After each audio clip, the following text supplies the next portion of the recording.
اس سے پہلے سورہ بقرہ کی مختلف آیتوں کا خلاصہ پیش کیا گیا۔ اس سے پہلے جو آیتیں چل رہی تھیں وہ کچھ اللہ تعالیٰ کے بارے میں غلط نظریات جو اس زمانے میں رائج تھے ان کا رد تھا، جیسے کہ بنی اسرائیل نے حضرت عزیر علیہ السلام کو اللہ کا بیٹا کہا معاذ اللہ، اور نصرانیوں نے حضرت عیسیٰ علیہ السلام کو کہا معاذ اللہ۔ عرب میں ایک قبیلہ تھا، قبیلہ بنو خزاعہ۔ اس قبیلے نے فرشتوں کے بارے میں یہ کہنا شروع کر دیا کہ یہ اللہ تعالیٰ کی بیٹیاں ہیں، کیونکہ بیٹیاں پردے میں رہتی ہیں، دکھائی نہیں دیتی ہیں۔ تو ان لوگوں نے کہا فرشتے بھی دکھائی نہیں دیتے، لہٰذا یہ اللہ کی بیٹیاں ہیں معاذ اللہ۔ تو ان کا رد ہوا پچھلی آیات میں، لیکن دماغ میں فوراً ایک سوال پیدا ہوتا ہے، کہیں بغیر ماں باپ کے کوئی چیز بنتی ہے کیا؟ سمجھ رہے ہیں آپ؟ دماغ میں سوال ہوتا ہے تو فوراً اللہ تبارک و تعالیٰ نے انسان کے دماغ میں یہ سوال آئے تو اس کا جواب یوں اللہ تعالیٰ نے دیا کہ اپنی قدرت کا اظہار فرمایا کہ اللہ تعالیٰ وہ ہے جس نے آسمان کو بغیر ستونوں کے پیدا فرما دیا، اور آسمان کوئی چھوٹا نہیں ہے۔ ہماری نظر کام کرنا بند کر دیتی ہے لیکن آسمان کا سلسلہ قائم ہے۔ اللہ تعالیٰ نے زمین کو قائم فرمایا، پیدا فرمایا، تو اللہ تبارک و تعالیٰ نے اپنی قدرت کو بتایا کہ وہ پروردگار اتنا قادر ہے، ایسی قدرت والا ہے، تو جو اتنی قدرت والا ہے وہ بغیر ماں باپ کے بھی اولاد کو پیدا کرنے پہ قادر ہے۔ اور ایسا نہیں کہ اس نے پیدا نہ کیا ہو۔ حضرت آدم علیہ السلام کو بغیر ماں باپ کے بنایا، حضرت حوا رضی اللہ تعالی عنہا کو بغیر ماں باپ کے بنایا، حضرت عیسیٰ علیہ السلام کو بغیر باپ کے پیدا کیا، حضرت صالح علیہ السلام کی اونٹنی جو 10 ماہ کی حاملہ تھی، اللہ تعالیٰ نے اسے بھی بغیر ماں باپ کے پیدا فرمایا۔ اب دیکھیں انسان کے بدن میں کبھی کبھی پھنسیاں نکل جاتی ہیں تو اس میں کیڑے پیدا ہو جاتے ہیں۔ ان کیڑے کا ابا کون ہے؟ اس کیڑے کا اماں کون ہے؟ تو آپ کہیں گے اس کیڑا اور کیڑی کے نہ ابا کا پتہ ہے نہ اماں کا پتہ ہے، تو کہا کہ یہ کیا ہے پھر؟ تو کہا یہ بھی میرے پروردگار کی قدرت کا ایک نمونہ ہے کہ بغیر ماں باپ کے بنایا ہے نا تمہارا۔ اچھا، اس پہ غور کریں گے تو ایک سوال کا جواب بھی مل جائے گا کہ ماں حوا آدم علیہ السلام کی نسل سے ہے کہ نہیں؟ ایک ہی انسان ہے جو آدم علیہ السلام کی نسل سے نہیں ہے، وہ ہے ماں حوا۔ آپ کہیں گے کیسے نہیں ہے؟ وہ تو پسلی کی ہڈی سے پیدا ہے۔ ہم کہیں گے نسل ہونے کے لیے نطفے سے پیدا ہونا ضروری ہے۔ اگر ایسے پیدا ہو، نسل شمار ہو، تو انسان کے بدن میں کبھی کبھی کیڑے پڑ جاتے ہیں، تو کیڑے کو انسان مار نہیں سکتا۔ آپ مارنے جاؤ گے تو بازو والا بولے گا تو تمہاری اولاد ہے، تمہارے بدن سے بنے، تو آپ کہیں گے ہماری اولاد نہیں ہے۔ اولاد ہوتی تو نسل نطفے سے بنتی، تو جو نطفے سے بنتے وہ نسل میں ہے۔ سمجھ میں آیا؟ تو حوا رضی اللہ تعالی عنہ یہ بھی اللہ تعالیٰ کی قدرت کا ایک نشانی ہے۔ تو اللہ تعالیٰ نے اپنی قدرت کا ذکر فرمایا، کیا فرماتا ہے؟ بدیع السماوات والارض۔ بدیع بولتے ہیں انوکھے انداز میں پیدا کرنا، ایک دم انوکھے انداز میں۔ ہم نے جب بھی چھت دیکھا ہے تو کھمبا لگا ہوتا ہے سہارے کے لیے، دیوار لگی بنی ہوتی ہے سہارے کے لیے، لیکن اللہ نے ایسی چھت بنوائی، ایسی چھت بنائی، ایسی چھت بنائی کہ جس چھت میں نہ کوئی کھمبا ہے نہ کوئی دیوار ہے، تو اس کو اللہ تعالیٰ نے انوکھے انداز سے پیدا فرمایا ہے نا۔ زمین پانی پر ہے، زمین پانی پر ہے، پہلے تو خالی پانی ہی پانی تھا، کچھ نہیں تھا۔ پھر اللہ تعالیٰ نے جب زمین کو بنایا خود فرماتا ہے والارض بعد ذلک دحاہا، پھر اللہ تعالیٰ نے زمین کو بنایا، وہ بھی جھاگ کے ذریعے سے۔ جھاگ سمجھتے ہیں؟ جھاگ، فیس، اپنے آپ بولتے ہیں فیس، ہے نا؟ تو فیس کے ذریعے سے اللہ نے بنایا، اس کو بڑھا دیا اللہ تعالیٰ نے۔ نے جب وہ بڑھا تو پہلے آسمان اور زمین سب دونوں ملے ہوئے تھے. سائنس بھی یہی کہتی ہے. ہم کہتے ہیں سائنس کو مجبور ہونا پڑے گا اسلام کو ماننے کے لیے, اور مجبور ہو رہی ہے سائنس مجبور ہو رہی ہے, ماننا پڑے گا. سائنس بھی کہتی ہے کہ آسمان اور زمین آپس میں ملے ہوئے تھے, پھر ایک دھماکہ ہوا. اس دھماکے کے بعد آسمان الگ زمین الگ. ہم کہتے ہیں ہمارے اللہ نے قرآن مقدس میں تقریباً 1450 سال پہلے ہی بیان فرما دیا ہے. 17ویں بارے میں اللہ تعالیٰ فرماتا ہے ان السماوات والارض کانتا رتقا. اللہ تعالیٰ فرماتا ہے آسمان اور زمین آپس میں ملے ہوئے تھے, ملے ہوئے تھے. سائنس ہی مان رہی ہے, قرآن کہہ چکا بہت پہلے, ہے نا, دونوں ملے ہوئے تھے. ففتقناہما, تو ہم نے ان دونوں کو الگ کر دیا ہے. تو جو دھماکہ ہوا الگ ہوا, تو یہ دھماکہ رب کا فرمان تھا. آسمان الگ ہے, زمین الگ ہے. اور اللہ تعالیٰ نے 7 آسمان 7 زمین اللہ تعالیٰ نے بنائی. 7 آسمان کے درمیان گیپ ہے, اس سے پہلے بتایا گیا 500 سال کی دوری ہے. اور خود آسمان کتنے چوڑے ہیں معلوم؟ جتنا چوڑا گیپ ہے اتنا ہی چوڑا آسمان ہے. 500 سال کی یہ دوری, 500 سال کی وہ دوری. لیکن زمین کو جو اللہ تعالیٰ نے 7 بنایا تو وہ آپس میں ملی ہوئی ہے 7. اس کی مثال دی جاتی ہے جیسے پیاز کا چھلکا, ایک پر ایک, ایک پر ایک, ایک پر ایک, ایک پر ایک, ان کے درمیان گیپ نہیں ہے. یہ بھی اللہ تعالیٰ کی قدرت کا نمونہ ہے کہ جو چیز نیچے ہوتی ہے اس کو بہت سہنا پڑتا ہے, اور جو سہتا ہے وہ ملا رہتا ہے. جو سہتا ہے وہ ملا رہتا ہے. تو اللہ تعالیٰ نے 7 زمین 7 آسمان بنائے. آسمان الگ الگ ہیں, زمینیں ملی ہوئی ہیں. تو زمین آسمان سے کہتی ہے تم سہتے نہیں ہو, الگ الگ ہو. ہم سہتے ہیں, برداشت کرتے ہیں, ملے ہوئے. سمجھے نا؟ تو آزما لینا, جب ٹھوکر لگتی ہے تبھی انسان ملتا ہے, اور جب ٹھوکر نہیں لگتی نا تو بھاگنے کی کوشش کرتا ہے. ایسے ہی بچہ جب جوان ہوتا ہے تو ابا سے ملنے میں کتراتا ہے, دیکھنا بھی پسند نہیں کرتا. کیوں؟ کچھ کام نہ بتا دیں. لیکن جب ٹھوکر لگتی ہے تب احساس ہوتا ہے ارے میرے ابا ہیں, چہرہ دیکھو تو حج کا ثواب مل جاتا ہے. اب احساس ہو رہا ہے. کب؟ جب ٹھوکر لگی تب, جب مار پڑی تب. جب ٹھوکر لگتی ہے تب آدمی کو احساس ہوتا ہے اب مل کے رہنے کا ہے, مل کے رہے. بھاگے کیوں؟ سمجھ ہے کہ نہیں؟ جب ٹھوکر لگتی ہے تو دہائی دینا شروع کر دیا جاتا ہے, ہمیشہ ملنے جلنے کی. تو اللہ تعالیٰ فرماتا ہے آسمان کو انوکھے انداز سے بنایا, زمین کو انوکھے انداز سے بنایا. جب اتنی قدرت والا پروردگار ہے تو انسان کو بنانے میں بھی قادری مطلق ہے. اچھا ایک چیز اور, ایک بات غور کریں, انسان نطفہ ہی ہوتا ہے نا, خالی نطفہ. اسی نطفے سے ہڈی بھی ہے, اسی نطفے سے گوشت بھی ہے, اسی نطفے سے اللہ نے کھال بھی بنایا, اسی نطفے سے بال بھی بنایا, اسی نطفے سے سننے کی طاقت بھی دی, اسی نطفے سے سونگنے کی طاقت دی, اسی نطفے سے سوچنے کی طاقت دی, اسی نطفے سے چلنے کی طاقت دی, اسی نطفے سے پکڑنے کی طاقت دی. انسان خالی اپنے بارے میں غور کر لے تو کہے گا بے شک میرا پروردگار قادر مطلق ہے. ایک نطفے کو ہر شکل میرا مولا دے رہا ہے, ہر شکل دے رہا ہے. اچھا ڈاکٹر سے پوچھیں گے آپ تو وہ کہے گا کہ نطفہ جو ہوتا ہے ہر ایک کا وہ سفیدی ہوتا ہے, کالا پیلا نہیں ہوتا ہے. نطفہ سفید ہے تو بچہ بھی تو سفید ہونا چاہیے. سمجھ رہے کہ نہیں؟ اور بچہ جب سفید ہے تو ٹھیک ٹھاک ہے نا, جب ٹھیک ٹھاک ہے تو بچہ بھی ٹھیک ٹھاک ہونا چاہیے. لیکن بچہ ٹھیک ٹھاک بھی نہیں ہو رہا, گڑبڑ بھی ہو رہا ہے, اچھا بھی ہو رہا ہے, گورا بھی ہو رہا ہے, کالا بھی ہو رہا ہے. کہا یہ بھی میرے مولا کی قدرت کا ایک حصہ ہے یار. اسی نطفے کو اللہ تعالیٰ گورا چٹا بھی بنا دیتا ہے, اسی نطفے کو اللہ تعالیٰ بلالی رنگ بھی عطا فرما دیتا ہے. میں کالا کیوں کہوں, میں تو بلال والا ہوں, تو اللہ تعالیٰ بلالی رنگ عطا فرما دیتا ہے. سمجھے نا, اللہ تعالیٰ بلالی رنگ عطا فرما دیتا ہے. سمجھ میں آیا؟ اچھا ایک چیز اور غور کرنا آپ, اللہ تعالیٰ کی قدرت پہ جب انسان غور کرتا ہے تو اب یہاں پر یہ بات قابل غور.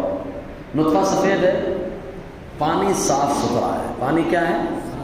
بالٹی اگر رکھی ہے اس میں گندگی لگی ہے, گندگی لگی ہوئی ہے. پانی اگر آدمی صاف اس بالٹی میں ڈال دے تو بتاؤ پانی میلا ہوگا کہ صاف رہے گا؟ کیوں؟ پانی تو صاف تھا نا. تو آپ کہیں گے پانی تو صاف تھا لیکن برتن خراب تھا. تو خراب برتن میں جانے کی وجہ سے وہ میلا ہو گیا پانی. سمجھ میں آیا؟ ایسے ہی مثال اور لے لو. عورت صبح سے لے کے شام تک کپڑے دھوتی رہی, صاف ہو گیا کپڑا. شام ہوئی, جب کپڑا دھو چکی تو برتن میلا تھا, تھالا اٹھا کے اس میں کپڑے کو رکھ دیا.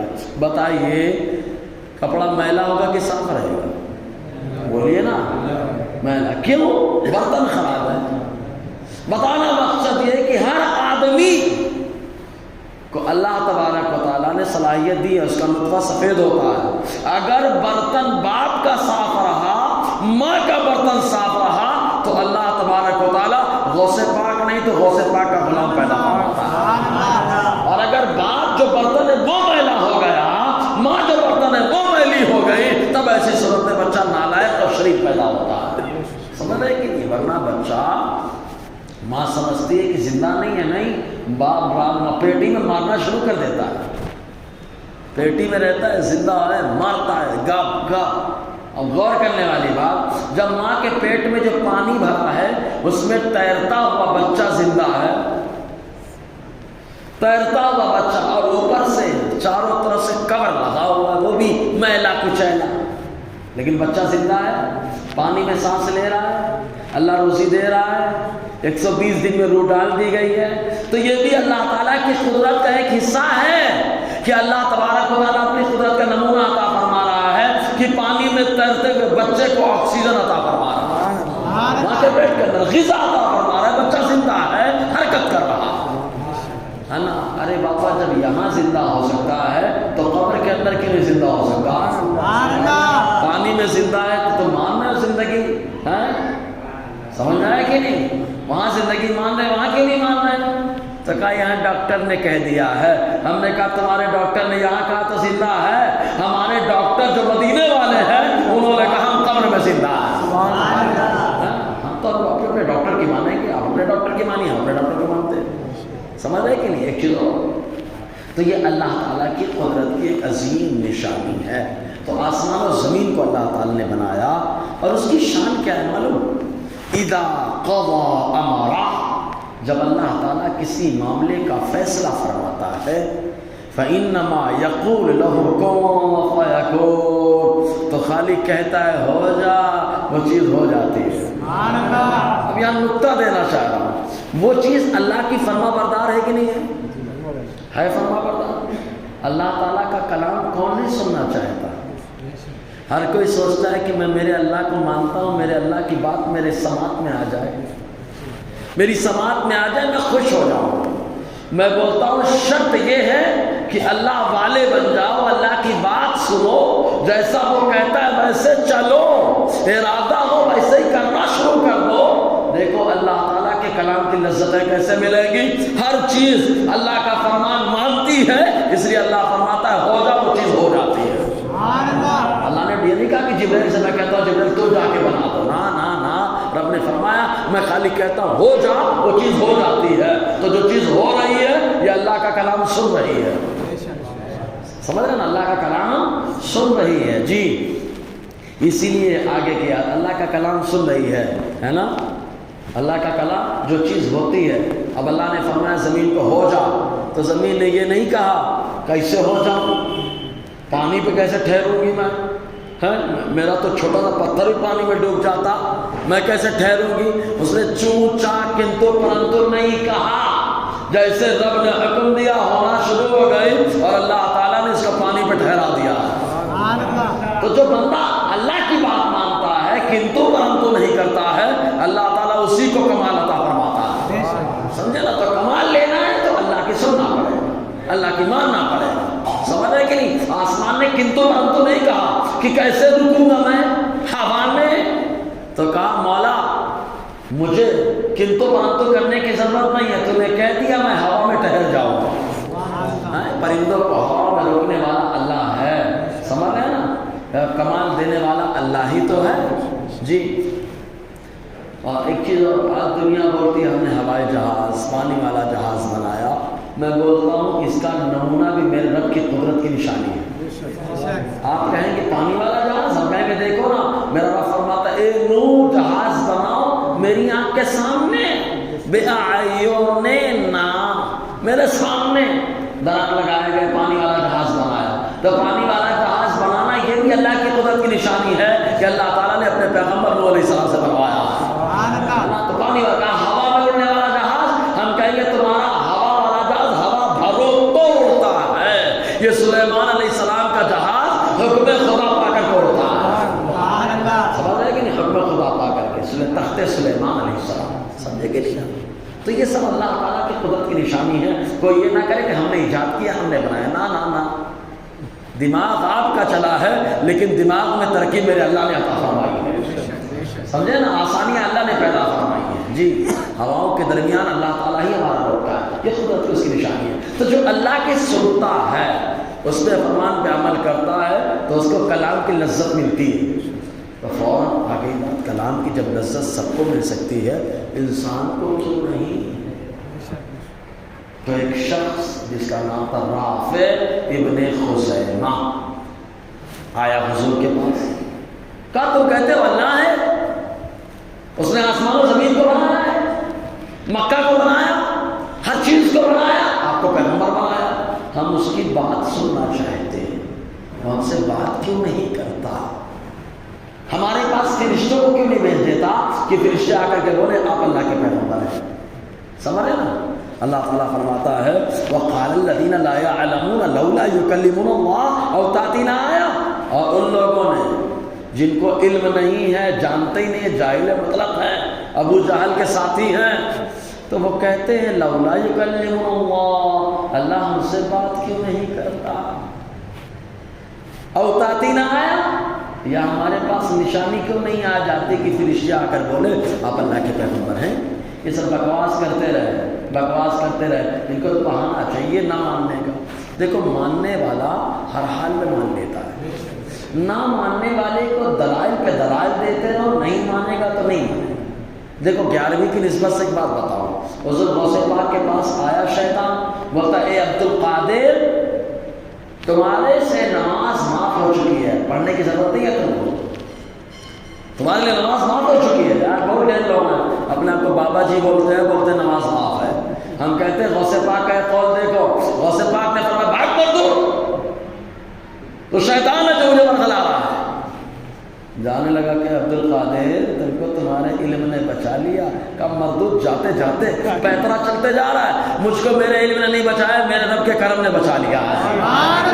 تو آج کے دور میں بہت سارے لوگ ایسے ہیں، تو جیسے ہی بولے نماز معاف ہے سمجھ لینا یہ ابلیس کا کھلونا ہے، شیطانی کھلونا ہے، جیسا چاہتا ہے وہ نچا رہا ہے، اور جو غوث پاک کا غلام ہے وہ شیطان کو جیسے چاہتا ہے ویسے بھگا رہا ہے، سمجھا؟ محنت کر رہا ہے، شیطان بھگا دے رہا ہے۔